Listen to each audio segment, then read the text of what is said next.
Okay, number 3, tips on handling difficult experts. Who had that question? It's me. Okay, can you please elaborate? Okay, first of all, sorry, my baby is watching cartoons, so you can hear some noise. Okay, so with my team, they are experts in their field. They've been like 25 years, 30 years. So the issue is they don't have verbal or straight issue with me, but whenever we're having like today, let me just give you today example. So we had a ritual. So this is actually my first time taking over the ritual because we have a team manager that acts like the TPU, is the engineering manager. So he has been doing that, but I took over today. So I introduced icebreaker just to like make it more kind of refreshing. And their attitude was kind of like, they just like, the kind of a thing that, what is this? And I've been with them, but I don't know, I was just trying to make it more interesting and, asking questions and getting everyone involved. But they were kind of like, no, I'm good. I don't have anything to say. I'm fine. I'm fine. And to end it all, by the time we round up, before we could say bye, bye-bye, enjoy the rest of your day, they're all gone. But let me say it's not all of them. We have the Nepal guys, the Indian guys, they're so sweet. They are there involving, but these particular 3 people, they're just something else. So what is your advice? Have you done a one-on-one with them to better understand where they're coming from? Yeah. Whenever I talk to them, I think I've brought it up in this meeting a few weeks back. They are nice. Whenever we talk, they can even talk for like 1 hour with one-on-one. But I don't know what's going on with the event, especially when it comes to daily stand-up. When you ask them to like tell you what they've able to achieve from the last stand-up and all that, they'll just give you all this sharp attitude, So I can help her. I can help. I've been in this situation. Can I go? Yeah, please. Yeah, please. Go ahead. Okay, so this is it. When it comes to developers, like you said before, these are very smart people. They are very time conscious. Anything that they know that would waste their time, they're not for it.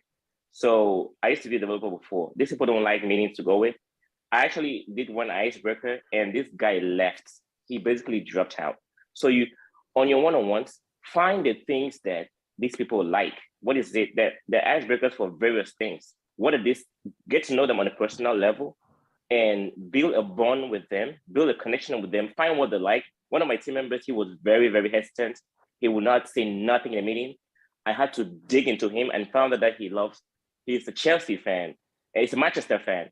And when he found out that I do support Manchester too, he would be the one now to check up on me. We lost the game, he checked up on me. So you have to find what they like and see how you can build your retrospective, your icebreaker around that, and around the things that you know that they like, and try to make it short and find very interesting icebreakers. 2 truth, 1 lie is just a common one, which I believe that all of them would like to say, would like to be able to open themselves out, and it helps them, let them know the importance of those things to begin with, why you're doing it and all the stuff. Try to explain, know them on a personal level, find what they like and all the stuff. So it's just hard to deal with these people because number one, like you said, they're smart enough, very intelligent, and whatever you tell them have to make sense. And it's just their level of intellect, I don't know how to put that word, it's very, very high over there. And these people, and sometimes they want to go do coding. So they're thinking about the code that has failed. They have that bug that they have to go fix. So they think you're wasting your time. Just let them know the importance of this meeting and how it will help them. So that's just my 1 cent. Thank you. Any more advice? Yes, Tayo, can I ask you a question very quick, please? Yeah. Okay. If I may ask, like today is your first day that you had this spring review, this retro with them. How did you introduce it to them? Like, I just want to know, how did you start it off? Okay, the way we normally start, like gisting, they normally gist because I've experienced like 3 or 4 before I took over. So we gist, then I got on my idea board. So they were like, oh, I got no idea board. But these particular people did talk. So I was like, yeah, that I just want us to have just like another few, let's see how it goes, that is fun. Then because what made me really got that up was because it was the manager that does that on behalf of all of them. So he asks, okay, what are the things that went well? What he will write it by himself. He will do everything by himself. Then whoever speak, it will still write. So I talked to the manager about this, and he said, "Oh, fine." And we even talk about it with the team. So today I just brought it up that okay.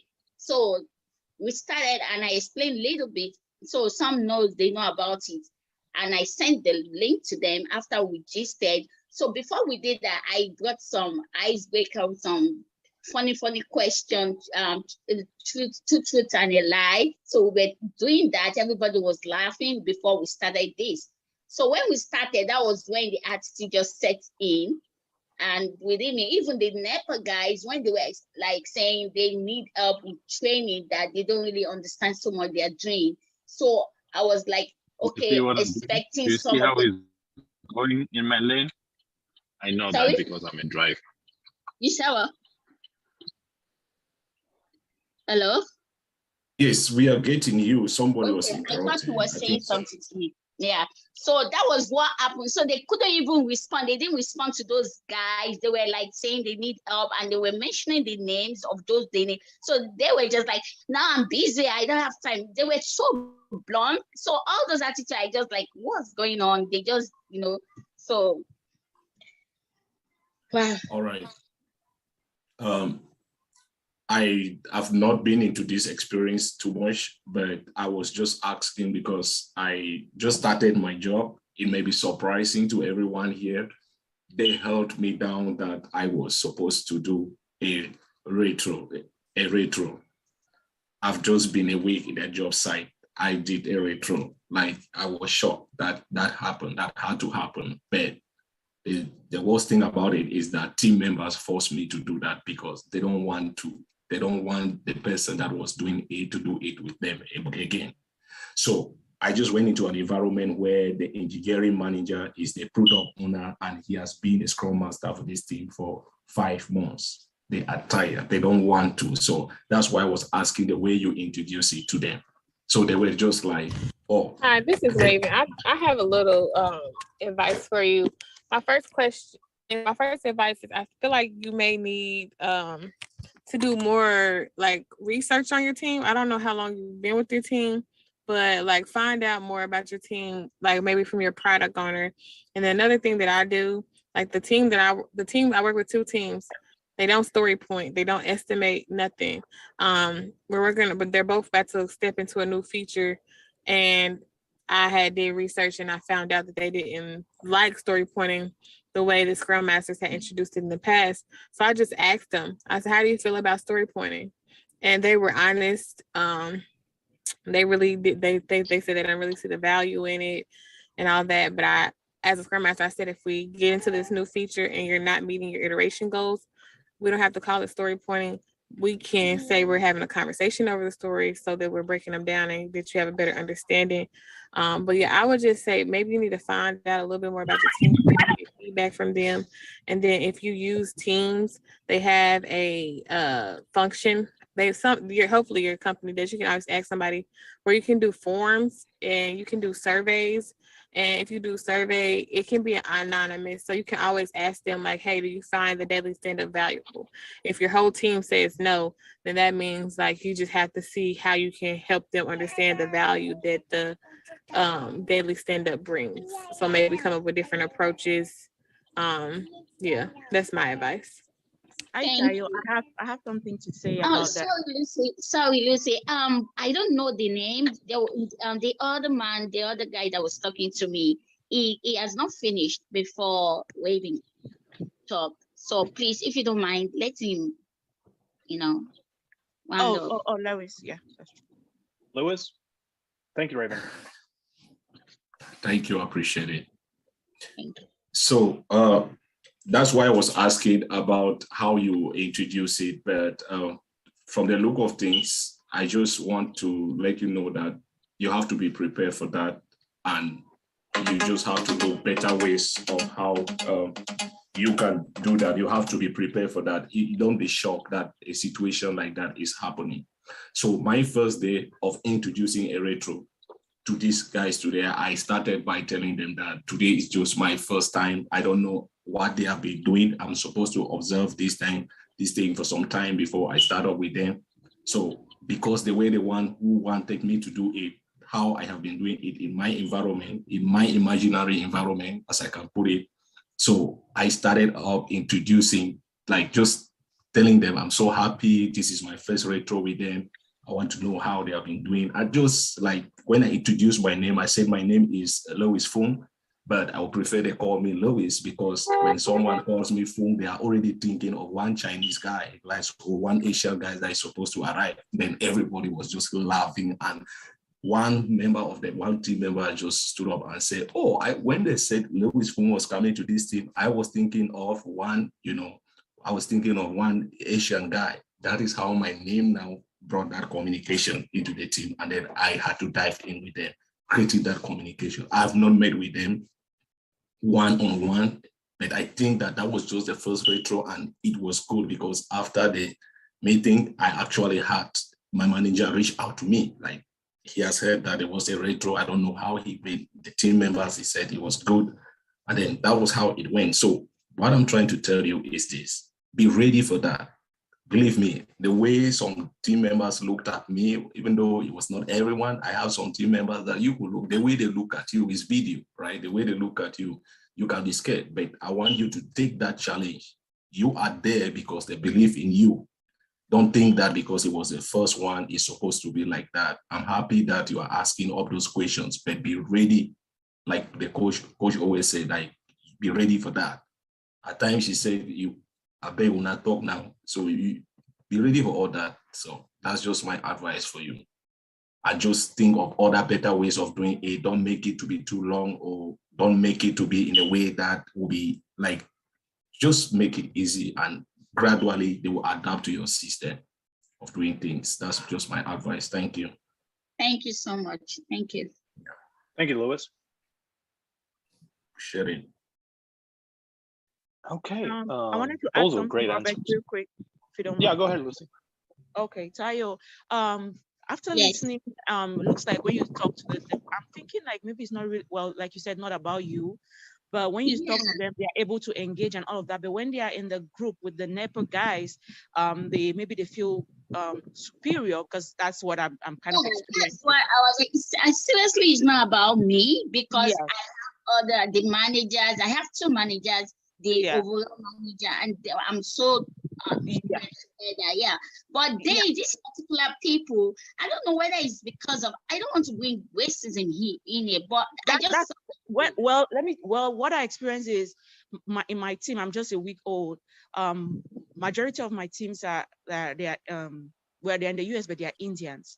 Then the product owner is a white guy. You know, when I talked to him, the way he was talking about they are just contractors, they could go at any time. I mean, I did not like the way, he will address them, So when you were talking about the retro and the Indian guys talking about they need help in some things, and these other white guys outrightly told them they don't have time, it just gave me like a flashback of what I experienced this week. Because now it feels like, okay, they are maybe thinking that they are not worth being in the group, or they're looking at them in a certain kind of way. So that's something you might want to really observe again for a little while, and then try to coach them about it. Because for some reason, I've realized that as well. They really feel like they are inferior, and the white guys they feel like they are up on the sky. So that's what I deduced. I don't want to mention the color or anything, but you just take it out of my mouth. That's the way I feel. And today was just like, bam. It was that attitude was so much like, so I had to call. What I did was that I called these guys after the meeting to really understand what is the need? What do they really need? And they explain. So I now added the manager, the engineer manager, that, okay, so this is what these guys really need. And it was like, okay, I will set up a meeting with these same guys, that it was set up a meeting for them to train, so these guys were up, they are so happy that I could be like a spokesperson for them, because they said they've been trying to reach out and everything. So for me coming in and bring, they're so happy. So really it's not about me. And let me quickly say this, I've had one-on-one with these people, and whenever I talk to them, they talk so long, for like 1 hour. I'll be even bored. They'll be telling me about their personal achievement, about their lives that I don't really understand. I'm not an American, so they tell me so, but I will patiently listen and try to be part of it and rub their back. But when it comes to group meetings like this, event like this, they kind of like lay back, like, what are they doing? I feel like that's where the problem is. Like that is that they I guess they have put themselves on a certain class, then they put other people down. So, Exactly. you So have to try I to don't know get that how balance. to. Yeah, I don't know how to go about it. That is where I am right now.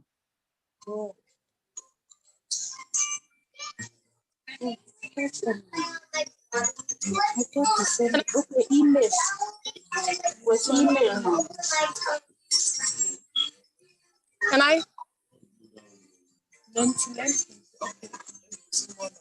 Yes. Robert, can you mute those Anybody people? have any advice on how to break this issue? I wouldn't. do. Yeah, I do. So my name is Anne. And Tayo, I understand what you're going through. So my advice for you is that you are there as a coach. You are there as a teacher. You are there as a professional. So you need to have this self-awareness of who you are first before you should be able to help the team. Now, what I suggest is know your team, like PJ said already. Know your team on a one-on-one level. Now, like what I do for my team, I have white guys. I have 2 teams. The other ones are white guys. So what I do basically is... Hey, what's about white guys today? Sorry. no, it's not about you, Robert, but there are these people are nice in my team. They are so nice, really. So no, yeah. I agree with you. I'm also an No Indian, offense, but I Rob. understand. Is Robert white? No Yeah, I offense, am. yeah. But I mean, the Oh. people in my team are so nice, so I'm not going the wrong way, please. So but I'm not taking it personal, don't worry. Robert, I know you are not. So what I'm trying to say is that, so I communicate to them on a one-on-one level. We can have like a 30 minutes. I know in my mind, the back of my mind, that it is a coaching session. But so we talk about personal things first for like 10 minutes, and it's mostly about them. And whatever they say, I just try to connect. After that, you observe that they will be comfortable. I mean, be receptive of whatever agile coaching model you want to apply. Then what you can suggest is, hey, what do you think about our retro? What do you think about it? Yeah, you can just say how. Do you have any feedback on how it went or something? Yeah, you can just start from there. Now you have to be intentional. Now they can say, oh, absolutely it went well. Oh, everything was good. No issue at all. Then you can say, oh, but did you feel there was no good communication? The communication was not really flowing. Do you think it was not productive? You can just start from somewhere. And trust me, the conversation will end at those other developers asking for help and them not actually helping. Now, that is where you now bring your agile coaching techniques in, that as a Scrum team, as an agile team, we're all one team, right? There's no superior, there's no inferior. We're all there as a team. We're supposed to be cross-functional. We're supposed to hold each other's hands. We're supposed to deliver as a team. So that is where you just come with your coaching model and you say, okay, if we're not doing that, then of course, we are defeating the purpose of being agile. Agile is all about continuous improvement. So you just want to preach those things to them, but you have to set the baseline first. You have to start from somewhere. And what I do that has been working for me is just starting on a one-on-one level, building that relationship, you building a conversation. And let me tell you, on that coaching, you guys might not get to that point, but subsequently, you will always get there. And you start just like building that, just trying to go into that conversation and try to just trash it from the root cause. Look at the root cause, and from there you can solve the issue. Yeah, that's all I got. Thank you. Hope it helps. Thank you so much. Thank you. Yeah, can I add something really quickly? Yes. Yeah, go ahead. Okay, so sorry, hi, my name is Aza. So I'll say that to add to what Anne just said, getting to know your team members on a one-on-one level, that would be very helpful. And then you teach them the Scrum values, right? Of respect, focus, commitment, courage. Once you have that foundation, you teach them about, you have this, I don't know if you're gonna have like a coaching session with them or training, whatever model you choose to use. But I think if you go from the Scrum values and talk to them about that, and maybe they don't really know, those people on the team who think they're kind of like superior or whoever is feeling inferior, you bring everyone up to speed with what Scrum values are. And once they get to understand that, I think that you kind of help solve that problem on the team. That's just all what I have to say. So just going by teaching them the Scrum values, that's most important after you've had the one-on-ones with them and know where they're all coming from. So thank you. So, Thank you so much. just to buttress what everyone said, I think if you have one-on-one with them, that is definitely going to help. And another thing is, because I just started joining the team, it takes time for the team to even trust you, okay? And for them to even follow you. So you have to expect that initially, that they are going to resist virtually everything that you do. So what you can just do is, I think sometimes, just like somebody said, that you have to apply Scrum value. Because I also have scenarios that during the meeting, I see the PO even tackling me, like, no, this is how you're done. I say, okay, that's fine. Okay, I'll let them have their way. And when their way goes wrong, I will not give them my own way. So I will preach the Scrum values to them. Okay, this is commitment, is the whole team's commitment. I'm also learning. Teach me if I need it, if you need to, so that way, maybe it's, that discussion will come up, but you need to give them time. And sometimes when you see people like that, I think that's when your friendly personality has to come out. so that you have to draw them closer. Okay, recognize their effort. I recognize the knowledge that you have. But we can only succeed as a team if you can actually give this knowledge transfer to the team members that need the assistance. Okay, so I think that will actually help. Okay, because truly all those engineers, they see themselves up high. So, Wow. But you have to give them time. You definitely have to. Wow, what answers? Thank you, everyone. Really good answers, and hopefully that's gonna help everyone. Let's address just one last questions. We got 10 more minutes, and it's gonna be 8 p.m. here in Central Time, and I think we're good. We made a lot of progress. Things to focus on during your first few months. Who wants to give some tips on this? I can go. Please. Yeah, I think the most important thing to focus on the first few months is to build that trust. Because if your team members don't trust you, there is no way you're going to be able to deliver, right? Right, but let's go more into details a little bit, because this is a broad term. Let's just build trust, right? Let's get into techniques or stuff that would help people more, because we also have fellow colleagues from level 2 and level 1, so they can understand that better. Well, when I talk about building trust, I mean like getting to know your team members on a personal level. And then when they see that they know you and they see that you're adding value to the team, then they'll be able to trust you. When I talk about adding value, it's like they know that you know what you're doing, or they know what you're talking about. When you come into a team and they might have certain gaps, and then the way that you deliver, right? Because when I first joined one of my organizations, I when I came in, I was observing and I saw all these things, all these gaps that they had. And I just came in like, okay, boom. After 2 weeks of observing, it was time for me to start implementing and start trying to help the team. So I came in and I was exposing all these gaps and they were like, oh, that's too much. Like, who are you? We don't even know you, right? So they were like, okay, I mean, who is this person? We don't even know you. You just came in here and you're trying to tell us to do all this stuff. And he had to go back to my manager. They were like, oh, her method of delivery is too harsh, right? So I had a problem with that because they didn't trust me yet. They didn't know me yet. So I had to take a step back. I mean, before that, I'd even built relationships. I met with my team members one-on-one. I talked to them, had personal conversations with them, and tried to break down my barriers and also open up about my vulnerabilities. And we all had this conversation. But when it came to, trying to help them cover some of their gaps. Like during one of our daily stand-up, I was like, okay, let me pull up the velocity chart or the burn down chart and let's talk about this. So when I opened up the burn down chart, it was a mess. It looked crazy. It was going up, coming down, all kinds of things were happening on the burn down chart. And I was like, okay, team, can you guys please explain to me what's happening? Why does this chart look like this?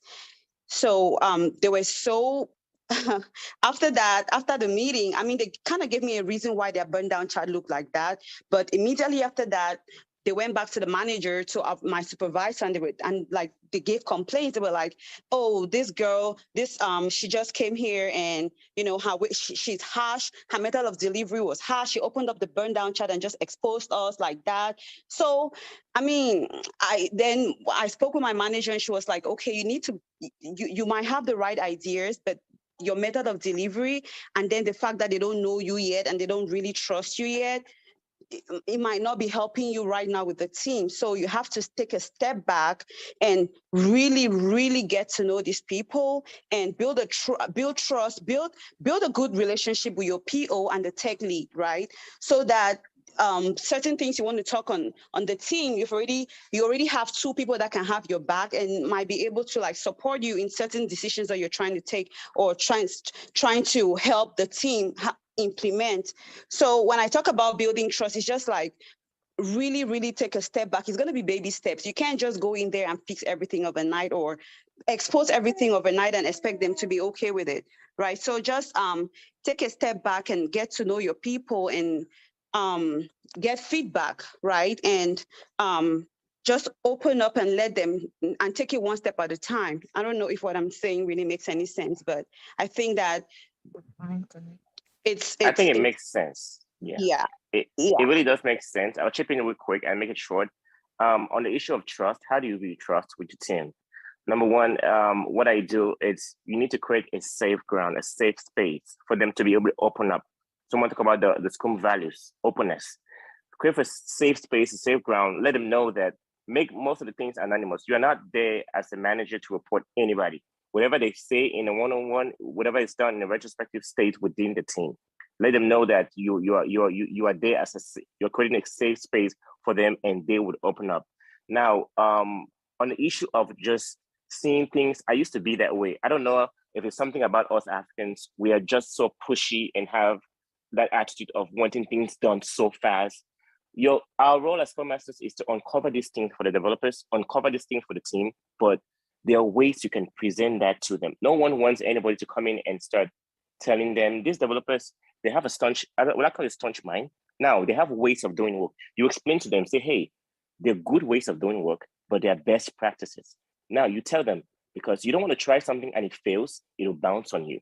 Tell them, hey, guys, I know you guys have been doing it this way. How about we try it this way? If you have the solution, come up with it as an experiment. Tell them, hey, guys, we're going to try this. It's a continuous improvement. If we fail forward. Can we try this? If we try this, if it works, we keep doing it. If it doesn't work, we fall back and find something that works. So don't come in and just push everything to them. Trust me, if you really Scrum, it uncovers a lot. There's a lot of transparency. So when you see that, like what Karen was said, create your backlog, tackle one issue at a time, suggest solutions to them. You're not there to force the implementation. Open it to them. Like Karen was said, you point a snake, like you point the snake and tell them, hey, there's a snake over here. Like, you let them see that and find better ways, uncover those situations and find better ways for them to adapt to these new changes, you know? So that's just my 1 cent.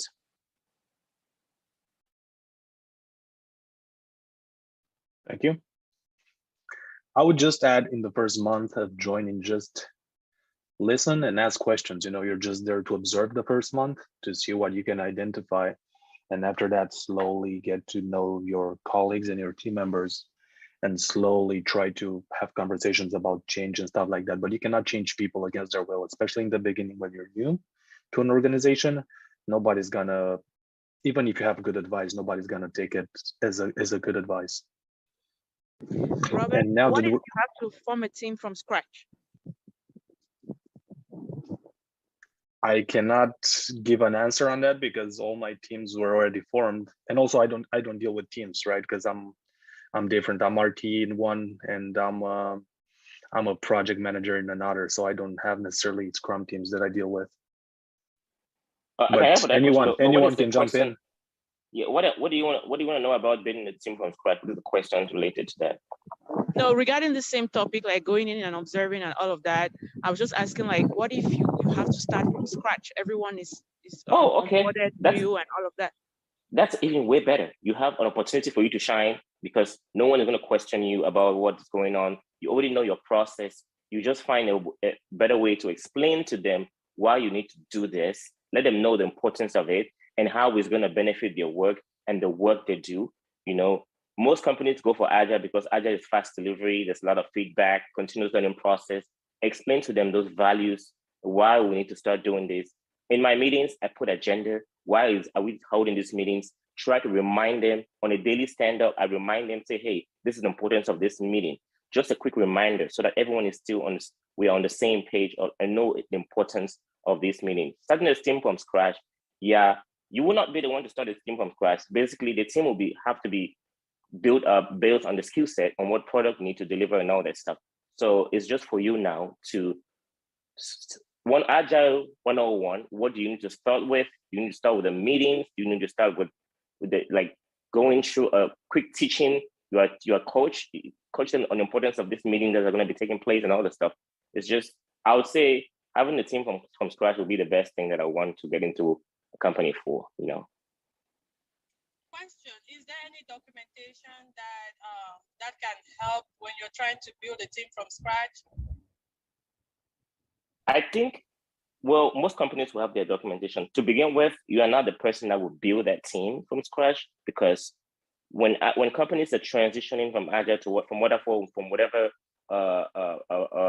framework to another, there are companies that will come in to assess that, and they will build skill set around the product they're delivering and all this, because you do not know that. You cannot say, hey, these are the people that I need. So those teams need to be cross-functional, built around the value they will have to deliver at the end of the sprint. So I would say that you just need to start with an Agile 101. Now, they have to make sure that the product they're working on, they have the skill sets all available within that team to deliver an increment at the end of the sprint. So once you know that team, ask them questions, you know, is this team cross-functional? Are they able to deliver a value at the end of the sprint with just this team that I have, or do we need external